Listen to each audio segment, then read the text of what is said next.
For those of you who don't know me, Gary Burton, I'm in the Feist-Weiller Cancer Center. Primarily I specialize in taking care of breast cancers and make a side practice of taking care of primary brain tumors. So there have been a lot of things that have happened over the last 10 years relative to hereditary cancers. And rather than talk about all hereditary cancers, I'm going to focus in on breast cancer and hopefully enlighten you as to where this inherited syndromes are going. So I'll start off with a case presentation, and students pay attention. Okay, this is a 24-year-old female who came to me here, and her request was for familial breast cancer testing. And her chief complaint was her sister was diagnosed with breast cancer. Her personal history is negative, with the exception of the breast cancer risk factors. She's gravida 1, para 1, with the age of first pregnancy or birth at 21. Menarche was at age 12, and she was regular from the onset of menarche. She has no tobacco or alcohol consumption. Okay? Her family history was interesting. She had a 27-year-old sister who was recently diagnosed with breast cancer, and she had had BRCA 1 and 2 testing, which was negative. She also had a brother with sarcoma at age 4, and later developed an osteosarcoma at age 13. Interestingly, he survived both of those tumors. Okay. His father was an only child, and he died at age 32 of a glioblastoma. Her paternal grandmother died of colon cancer at a young age. She died before she was born. So what is the family diagnosis? Student, anybody? What? Li-Fraumeni, right. This is a classic Li-Fraumeni inheritance pattern. So what test should we order on this patient? Did someone say P53? I heard someone say it. Okay. No, you don't test this patient. If they have this genetic mutation, she only has a 50% chance of having the mutation. You need to test the person who has evidence of the disease. Okay? And so that's what I recommended to her, and lo and behold, she has her sister come to me for a second opinion. So she had a stage 2 breast cancer, ER/PR positive, HER2 negative. Interestingly, Li-Fraumeni breast cancer patients are usually ER/PR positive, while BRCA1 and BRCA2 are usually negative. Okay? She had a mastectomy, actually no dissection, and this is where the mistake was made. She had a post-op staging workup, including a CT, chest, abdomen, pelvis, and a technetium bone scan. Okay? First of all, there was no indication to do this procedure with a stage 2A breast cancer. It's contraindicated. Okay? No reason to do it. The chances of having metastatic disease with that stage is very, very remote. Okay? And there's another reason, which I'll point out later. She received adjuvant chemotherapy, which this is many, many years ago. This isn't our standard regimen now. She received no radiation. She started adjuvant hormone therapy with an oophorectomy and tamoxifen. And her BRCA1/2 testing was negative, as I mentioned. So this is the family history. Grandmother with colon cancer, died at a young age, don't know the age. Father died at age 32 of a glioblastoma. This is the original patient I saw. This is the second patient I saw with breast cancer at age 27. And her brother who's now 19, but had osteosarcoma at 13 and a small soft tissue sarcoma at age 4. Okay? So this is a Li-Fraumeni syndrome. Okay? I don't need to do any testing of genetics to make that diagnosis. It meets all the criteria. So there are about 500 reported families. That's a fraction of the families that exist. Okay? Those are the ones that have been reported to the registry. The 3 families that I've cared for, I've never bothered to report them. Okay? And that's true across the country. Okay? But it's characterized by early onset of cancer, breast cancer, soft tissue sarcomas, osteosarcomas, brain tumors, renal cortical carcinoma, and leukemia, sometimes called the breast sarcoma brain adrenal cortical syndrome, okay? Reflecting the more common tumors. And the most common mutation that you find in this disorder is a p53 mutation. Now, you don't have to have that p53 mutation to have this syndrome. So there are criteria. There are about 4 different criteria for the diagnosis that have been put out, and you don't need to even think about this. Generally, if you have young cancers and have any 2 in that syndrome at a young age, you need to think about this. Okay? So any sarcoma and a young breast cancer, that fits the criteria for the diagnosis. So if you look at the cancers you see in this disorder, so this is the age here. This is the number who had the classic Li-Fraumeni syndrome out of 200 individuals and their first 200 cancers. Okay? So 55 of them had one of these cancers before the age of 19, 64 between 20 and 44, but you notice breast cancer was a predominant diagnosis in this group. You're not going to develop breast cancer until you have the hormonal changes that lead to a breast. And it seems actually to fall off a little bit as you get older here. That's not real. That's a function of most of these people have died over here, okay, already. But you see here you have breast, sarcomas, brain tumors, leukemia, adrenal cortical. But you notice down here, you actually have more lung, lymphoma, colon, pancreatic, uterus, and prostate than you ever have adrenal cortical cancers. Okay? Basically, adrenal cortical cancer in a young patient is classic finding, even though it's still rare in the population, or relatively rare, it's still indicative that they have the Li-Fraumeni syndrome. Also, you notice, though, many of those who survived, which would primarily be the sarcomas and osteosarcomas, later developed second tumors. You see breast cancer, a lot of second tumors. Those who have brain tumors, leukemia, adrenal cortical, they don't have second tumors because they all died of the disease. So now, I'm just going to go over the Li-Fraumeni genetics. And this helps us for the rest of the talk. So there's a LFS1 or Li-Fraumeni syndrome 1, which is the classic. And they have a mutation in the p53 gene, which is found on the long arm of chromosome 17. Okay.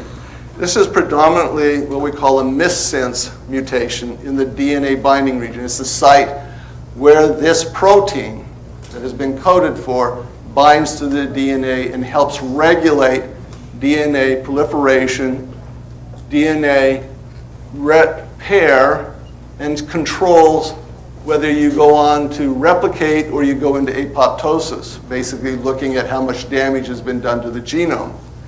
There's another form that is found it's exclusively described in Brazil. And they have a SNP, we'll talk about SNPs later, codon 337, where you convert arginine to histidine. And this interferes with the tetramerization of the protein to be active. Right? An LFS2 is a CHEK2 mutation. CHEK2 is important for activation of p53. And then there's a mutation that is found in various families. It's on chromosome 1, about the 23 position. And no protein coding gene is located in that region. That doesn't make a whole lot of sense. Okay? There's non-coding region and no associated or genes in close proximity to this location. And you're still getting this syndrome.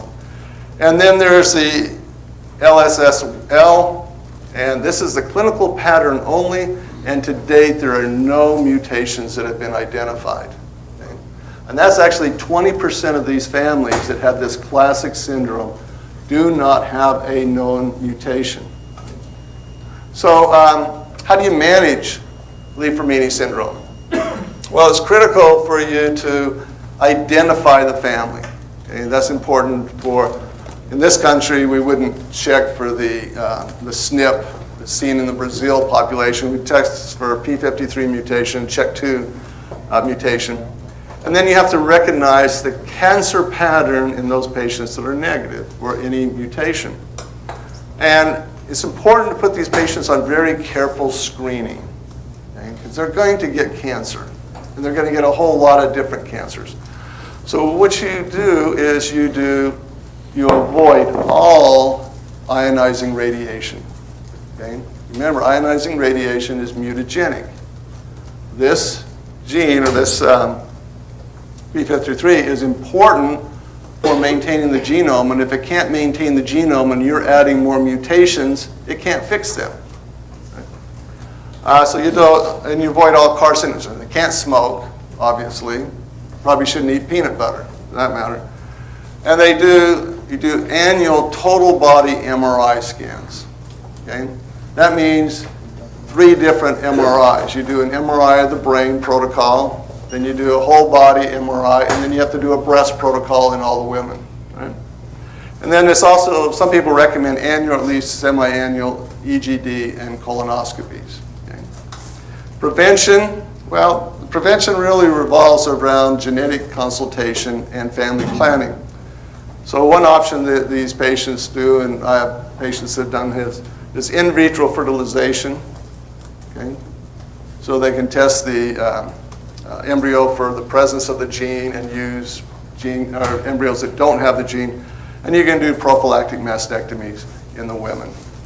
Now, I'm now going to insult particularly the students and the residents. I'm doing this more for the senior faculty who don't know anything about genetics anymore. Okay? I was looking at my granddaughter's homework a couple of years ago, and it was on hereditary genetics and DNA and all this stuff. And I realized that she was learning more in middle school than I learned in medical school about the genome. Okay? Right, because we didn't know anything when we were in medical school. Okay? But there's a common set of genetic mechanisms for tumorigenesis. Okay? So you have physical, chemical agents I'm not going to talk about. Okay? You have viruses. We know about those. I'm not going to talk about that. I'm specifically going to talk about those tumor syndromes or those mutations that are associated with hereditary cancer syndrome. So these are preformed cancer genes, right? So there's your 23 chromosomes. You know, you have a double set of them. And, you know, as they histone bound and down into that, okay? Here's your double-stranded, double helix DNA, right? So there are 6.5 billion base pairs, okay, in a diploid cell, okay? So 6.5 billion base pairs. The total length of the DNA in one cell is about 115 centimeters. Okay? There are 10 trillion cells in the body. Okay? That works out to 10 billion kilometers of DNA. I heard someone say once, well, there's enough DNA in your body to go to the moon and back. Okay? Well, the distance to the sun is 150 million kilometers. Okay? 150. This is 10 billion. So you can go, your DNA can go to the sun and back 4 times. That's how much, that's just to give you an idea of just how much DNA is sitting there in your body that is available for mutagenic events. Okay? So there's estimated to be, 1 million to 10 million mutagenic events that happen every day to your genome. Now, that may be alternative facts. I don't know the exact number, but clearly the genome is very susceptible to mutation. And one of the periods of time when it's most susceptible is during DNA replication. You make mistakes. Okay? So you put the wrong nucleotide matchup on this chromosome. Very common. And we have mechanisms to repair the DNA. So you have double-stranded DNA repair, which is BRCA1 and BRCA2. Repair that. You have your single-stranded mutation repairs. You have your microsatellite array repairs. So you have a whole system to repair this genome. And it's pretty efficient, okay, considering how many mutations are occurring a day. So when we look at the human genome, There are about, I used to hear when I was growing up, there were 1 million genes that are coding for protein in the body. After the Genome Project was in place and we were finding the human genome, it dropped down to 100,000. Now it's down to about 19,000. Or 19,000 genes that code for a protein. Only about 1.5% of your DNA is protein coding. Okay. So what does the rest of it do? Well, some of it is important for non-coding RNA, like your transfer RNA, ribosomal RNA. There are regulatory DNA sequences which are outside of the coding region. Okay? There are long interspersed nuclear elements, and there's short interspersal nuclear elements. And then even within the coding part, the protein coding part of a gene, you have introns that do not code for the protein. So if we look at our DNA, there's our DNA, you know this. Everybody, I even learned that in medical school. Okay? The codon is made up of 3 base pairs, so you have 4 options here, 4 options here, so that's 64 codon options. 61 of them will encode for 20 of your amino acids. Okay? So it's a redundant code. 3 codons are stop codon. Okay? They don't code for anything, so they terminate translation of the DNA, RNA, and the protein. So that's it that. So here's your sense strand. We'll just throw away this nonsense. And there's the RNA, and you're doing a transcription of this information into RNA. Okay? That DNA has exons, that's protein coding gene has exons, introns. And you code, transcribe your messenger RNA, and then you process this, get rid of these introns, and then you translate it into protein. Okay, everybody knows that. So when DNA is mutated, there are many, many ways it can be mutated. Okay? You can have major structural changes, like a translocation, like the 922 translocation, Philadelphia chromosome. Okay? That's not what we're talking about here. We're talking about hereditary. That's not going to be hereditary. So major breaks, insertions, and deletions are not hereditary. It's our single nucleotide polymorphisms that are going to be hereditary, that lead to hereditary cancer family syndromes. Okay? So single nucleotide polymorphisms, or SNPs, okay, are common. Okay? There's about 1 SNP per 2,000 bases in the genome. They're more common in non-coding regions than they are in the protein coding regions. And they do vary between geographic regions and ethnicity. And they may or may not change the amino acid sequence in the protein. So let's look at one of the ones, the first one described. And this was with sickle cell anemia. Okay? So this would be the normal DNA. This is the mutation that led to this SNP, single nucleotide polymorphism, that resulted in this RNA, which resulted in this amino acid, which related to this. So this mutation at the 7th position, you've been taught the 6th, it's actually the 7th with new nomenclature, leads to a very devastating disease. Just one simple change in the amino acid. Beta thalassemia is a little different. The mutation with beta thalassemia is not in the protein coding region. It's in the regulatory region. And it interferes with promotion of the transcription of the beta gene. So you get a low beta globin. So those 2 examples of where a simple little SNP caused a devastating event. Now, there are different SNPs, different kinds. So if we look at this as a normal messenger RNA that's coded off our DNA, and you change this nucleotide here, okay, it doesn't change the protein. Okay? So you have glycine in both samples. All right? Is that going to cause a problem? The old dogma was, no, it would not. Okay? Because your gene is producing the same exact protein.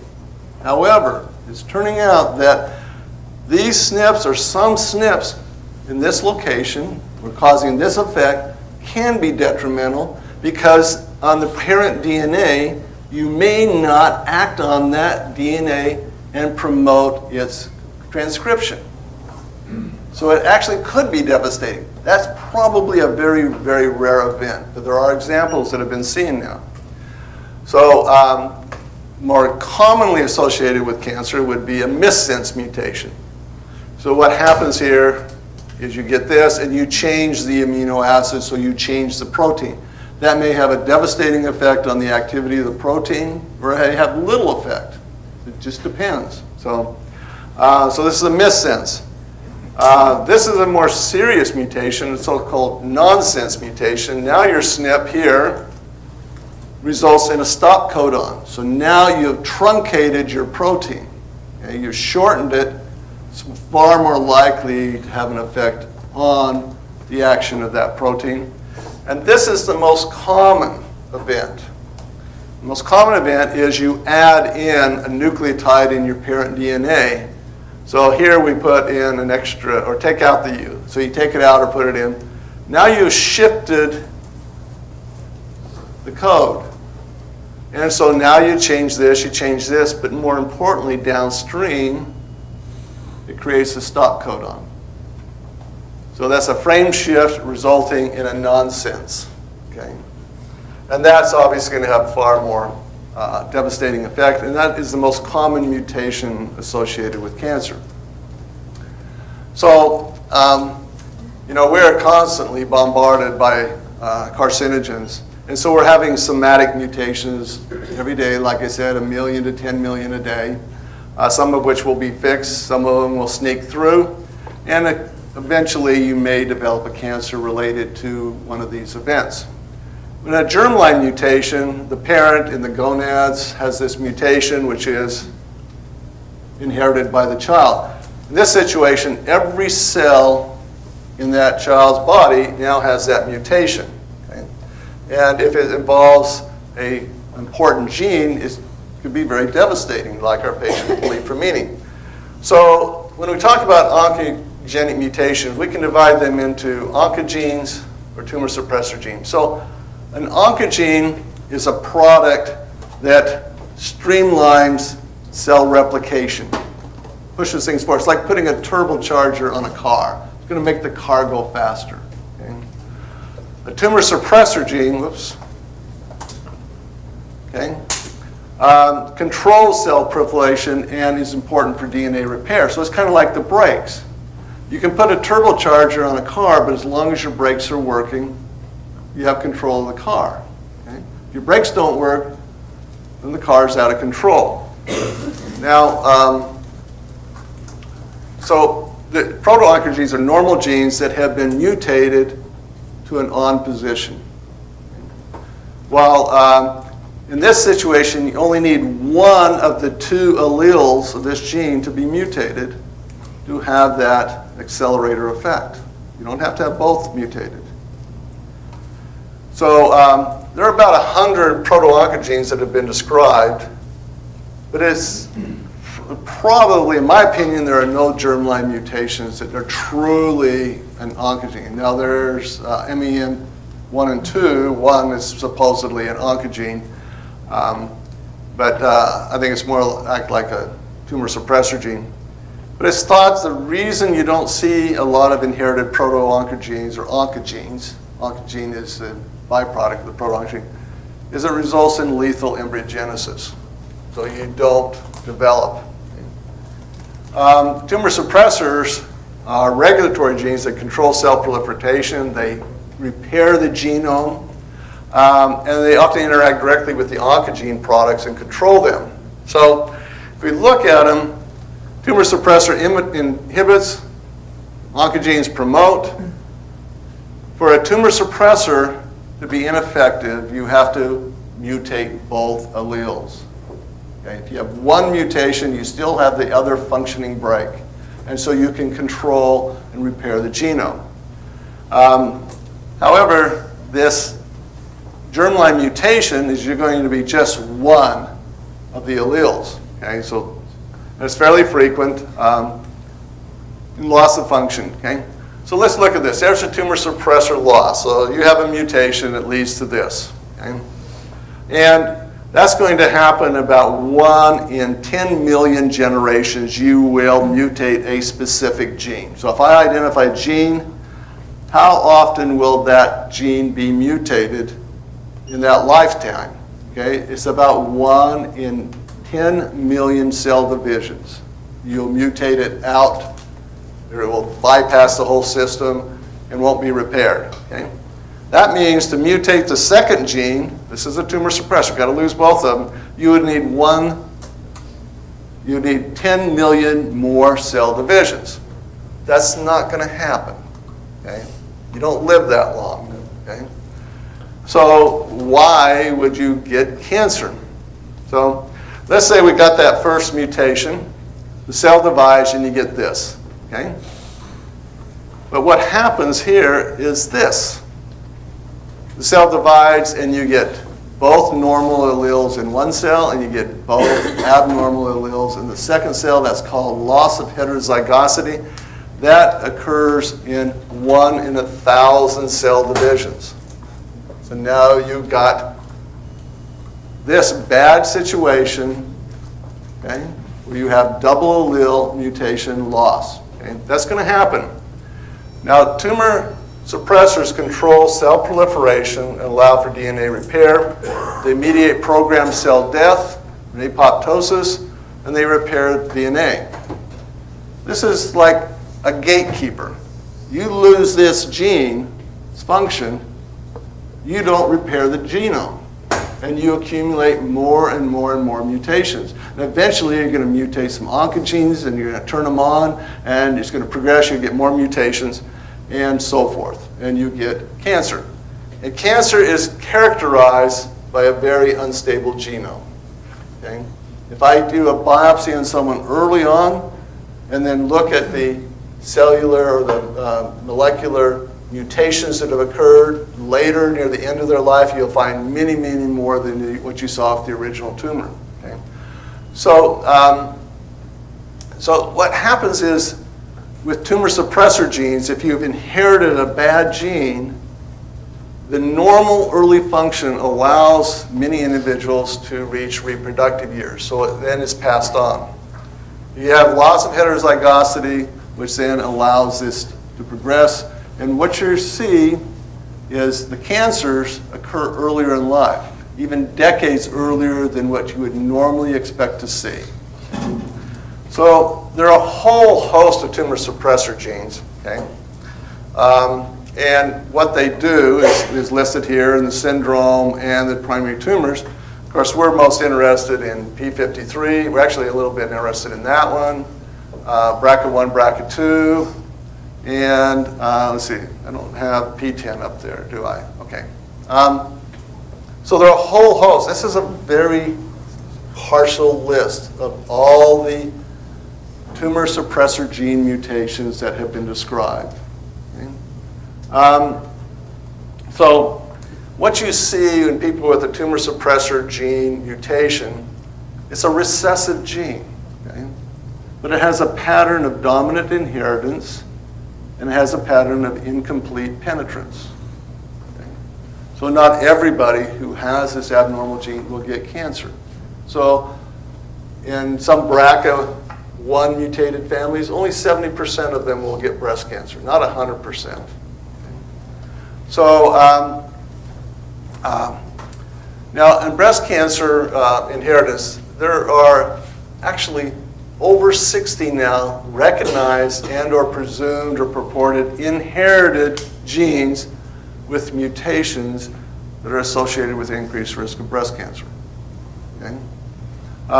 Most of the genes are low risk, and in those genes that have been mutated, most of them have multiple genes or multiple deleterious mutations, a lot of different SNPs, okay, with varying degrees of effect on the genome. So I'm going to show this slide to you 2 or 3 more times just because it took me forever to make it. So here's the high-risk genes. P53, this is my attempt at a log scale. This is the frequency in the population of having this abnormality. Okay, again, attempt at a log scale. P53 is the highest risk tumor. Okay, 20-fold increased risk of cancer, of breast cancer. BRCA1 is next. P10, which is Cowden syndrome, and BRCA2. So these are your high-risk population. There is now a new set of abnormalities of PALB1, ATM-CHEK2, so forth, where the mutations are rare. They're usually protein truncating and have a moderate disease risk. So they have about a 2 to 4-fold increased risk of developing breast cancer. So if the normal population's risk is about 8%, it goes up to 16%. And then you have all of these little SNPs, okay, that have been associated in the large libraries that have been created that are associated with a slight increased risk of breast cancer. So a 10% increase. So instead of a risk of 10, you go to 11. Now, where this may be more important is not what these are doing to you. It's what this and this and this and this are doing to each other as well as to this. So if we just look at BRCA1 mutations, okay, there are over 100 deleterious SNPs found in the BRCA1 gene that increases the risk of breast cancer. And each of these mutations have different levels of risk. Okay. Interestingly, the same mutation in one family will confer a very high risk of breast cancer, while in another family that has that same mutation, they have a relatively low. So it goes from 70% of the women down to 30%. Okay. Now it appears that SNPs, and this is being worked on, that many of these SNPs in other genes, we'll call them associated genes, or pathways or whatever, appear to impact the expression of the BRCA1 mutation. So if you have a certain SNP in another gene, it has a major impact on your risk of developing breast cancer if you have a BRCA1 mutation. So all this is going back and forth. So if you have a SNP here, like MAP3 kinase SNP, that actually, if you have that and you have a BRCA1, you're almost guaranteed you're going to get breast cancer. Okay? Well, if you lack that, your risk goes much lower. Now, breast cancer risk appears to be related to multiple inherited germline mutations. And there's a lot of interaction with these low-risk mutations, and these are all poorly understood. But there are some people who are saying that most breast cancer may be related to inherited mutations. So even that one person in one family who's the only person who's ever had breast cancer, there may be some inheritance pattern related to why that individual got breast cancer. Now, today, we try to take that into consideration when we do genetic testing. Okay? So this is the new form. It's come out in the last 2 years. So this is big changes from 5 years ago. Now we're testing for a lot of these things.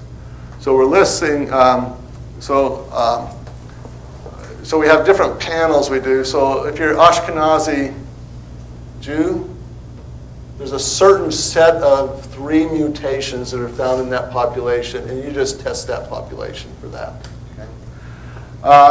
You have multiple cancer people with multiple colorectal cancer, other cancers, and then you can do your own custom photo. See all these genes now that are purported to be high-risk genes if they're mutated to develop cancer. Okay? So I don't know how many are here. There's got to be at least 50. Okay? And then there's other inherited syndromes that you can do a panel for. Okay? So This is an example of a patient that I sent off just recently. We're actually having to go back and send everybody that was negative on their BRCA1/2 before that appeared to have a familial pattern. We're having to do them all over again, okay, because of these new recognized abnormalities. So when you send this off a breast cancer ovarian panel, you obviously get your BRCA1, your BRCA2, your P53. Where is that? I don't see it. P53. TP53. There it is. Okay. And then you get some of your moderate risk, ATM, B10. That's a high risk. You add those in, and then a whole bunch of others that are more or better defined as a risk for breast cancer. A lot of those are what I showed. They're still up in the air. But oftentimes what I get back is a variant of uncertain significance. We get that more than we get a completely normal genome now. Okay? Oops. Okay. And so this is an example. This gene is mutated, it has a SNP of uncertain significance. So what you have here is an ATM gene. At this position on the code, 5489, you get a T is C, okay? And the protein result is you turn methionine to threonine at the 1830 position. And the significance is unknown, okay? Is this a deleterious mutation or not? Okay. Only time will tell. This is a dysfunctional ATM gene is a moderate risk for breast cancer. So how do I cancel this patient? Tough question. Okay. Fortunately, it's in this group, and my counseling was let's do MRIs on your breasts, okay, rather than just regular mammography. Okay? Now, what is the potential of genetic testing? So if you identify inherited DNA sequence variations, these SNPs, okay, you can predict how and who will develop disease. Not just breast cancer, but now we're starting to see it with Alzheimer's disease, we see it with cardiac disease, and it also predicts how people respond to different pathogens, drugs, vaccine. So the SNP library that is being created, okay, these huge libraries being created and following individuals to see their outcome, will be critical for the future of what we call personalized medicine. Okay.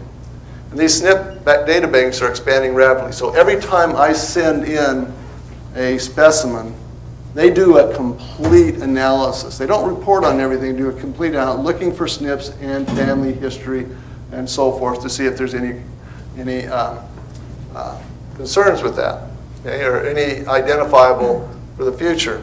Now, so this is a little cheesy, I apologize. But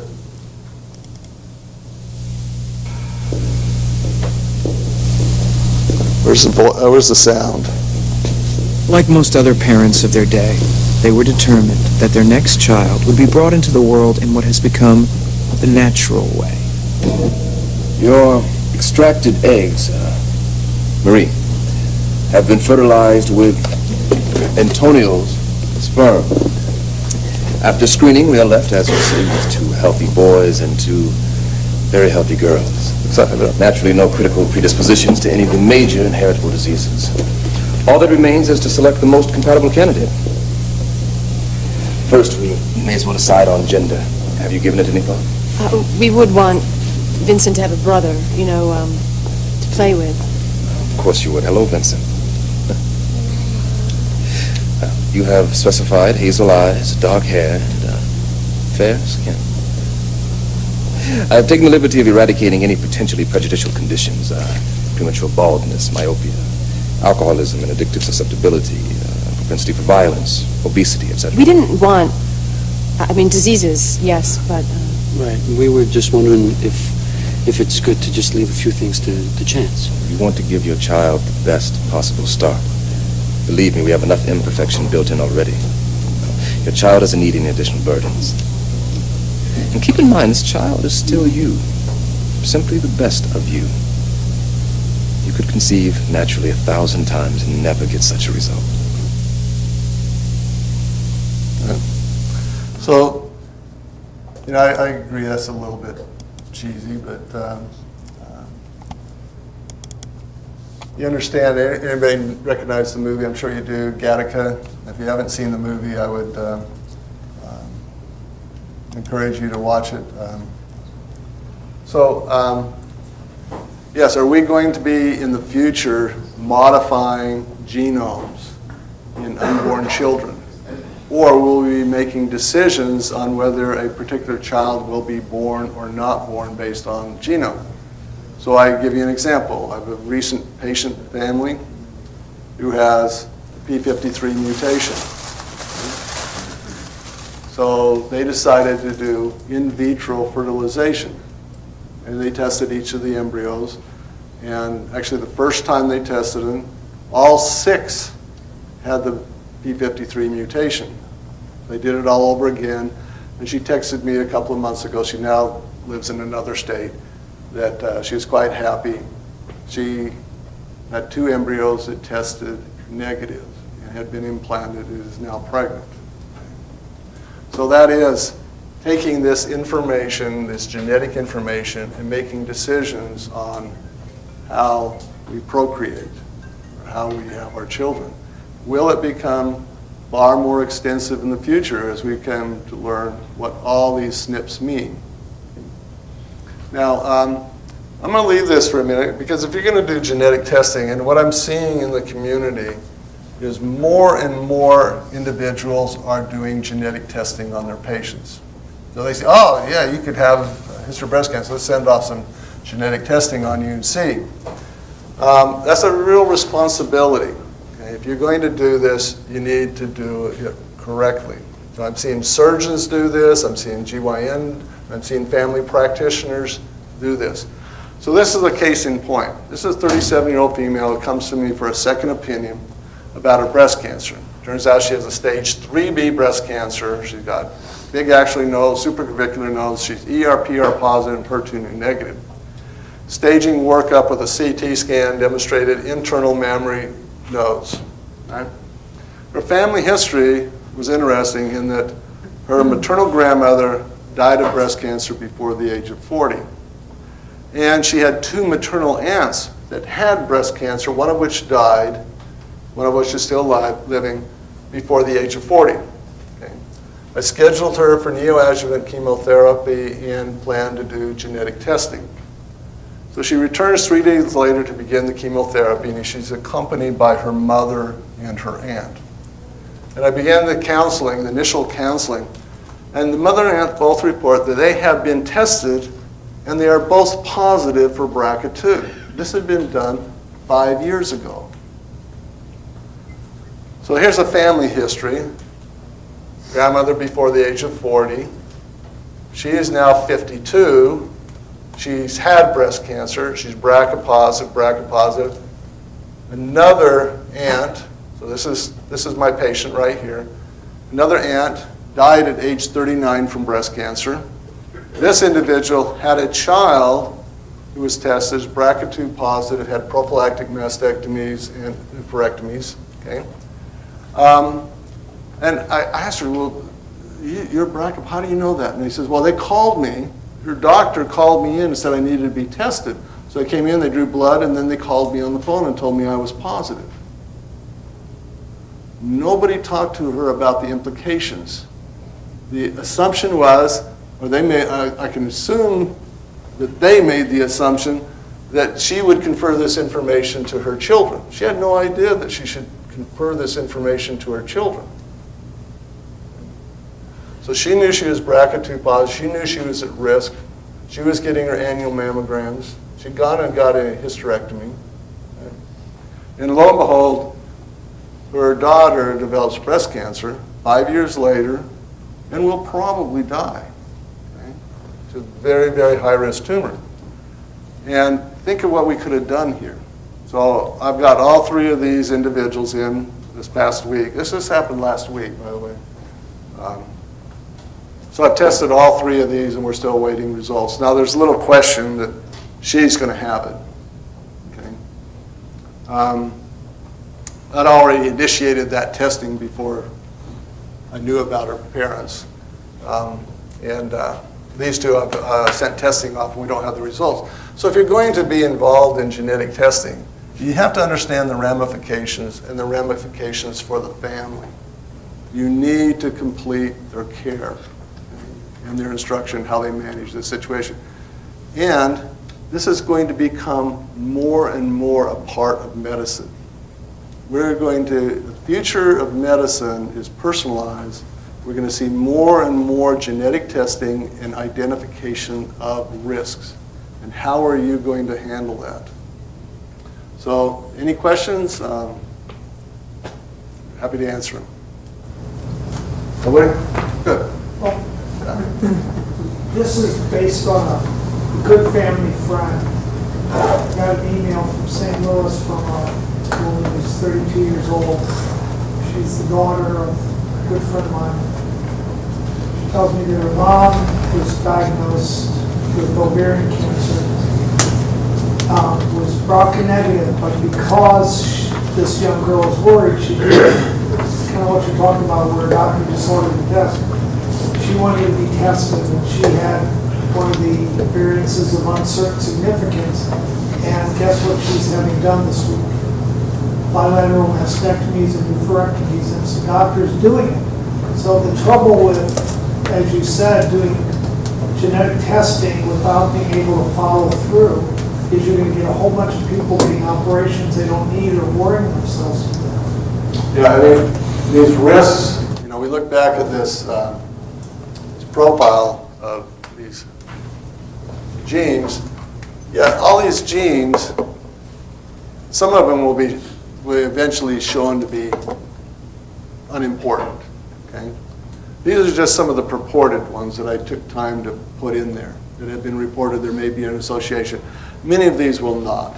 In the long run, if they get more families and look at them, many of these will not. But there's some that are going to have a slight increased risk.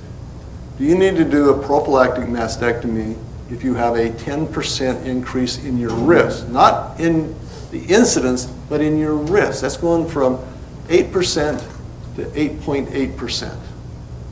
Okay? Yeah, you don't need that. So you can have misinterpretation of what this means. So that patient with the ATM variance of uncertain significance, yeah, I would never recommend that she have prophylactic mastectomies. In fact, not necessarily today, if a patient, the biggest thing I push for in someone who's BRCA1 and BRCA2 mutated is they should have oophorectomies. You cannot screen for ovarian cancer and affect survival. So you do oophorectomy, even though the risk of the ovarian cancer is much lower, you'll have a bigger impact on survivability. When you do the oophorectomies, because now you have eliminated the cycling events in the breast, so you reduce the number of cell divisions, you actually cut the risk of breast cancer by 50%. So if you were at 70%, you go to 35, but most of the BRCA1 and 2 are not at 70%. They're at 40, 50%. So now you're taking them down to 20, 25%. That may be acceptable to that patient to avoid the surgery and just go with careful screening. Okay. So these things, you need to look at this, and this is not, I've seen too often someone goes to the surgeon and says, I got a BRCA mutation, and they have them in the operating room the next day. Okay? It doesn't happen overnight. They have to have time to think about what all their options are. Also, they'll take out their ovaries before they have an opportunity to have children. And no one should be denied the opportunity to have children if they really want them. Some of us didn't want them, still have them. Right? Any other questions, statements? I hope this was helpful.